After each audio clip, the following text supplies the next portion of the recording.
Dia 2, né, Peroba? Estamos aqui na Asa do Vale, aqui, RC. Patrocinado pela Hobby Brasil, né? Vou mostrar a faixinha do tio Ferri lá na ponta. Patrocinado, né, Duda? Ali tá a faixa do ferro aqui, ó. Ali, ó. Conseguimos na faixa aqui colocar a faixa.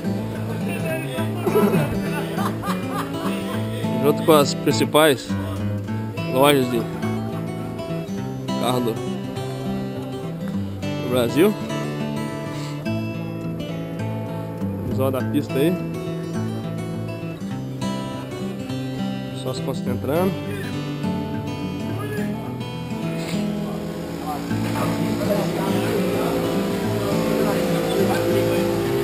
Carrinho do Dudu limpinho. Xandu ali, ó.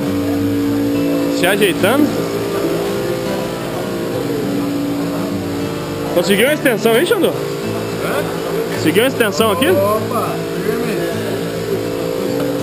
cadê minha camiseta do pé? Tem uma, tá lá, ficou lá no hotel. Tem o pé. Não dá, né? Tirou o pé.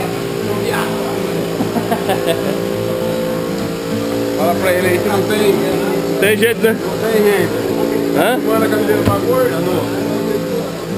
Vai lá, faça os agradecimentos aí.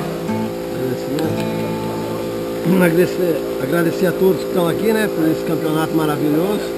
Esperando que tenha mais vezes pra gente vir fazer a poeira subir. Quantas horas de viagem, Peroba? 8 horas fora o trânsito. 8 horas rodando, né? Isso aí, ó. Vamos começar o segundo dia, né?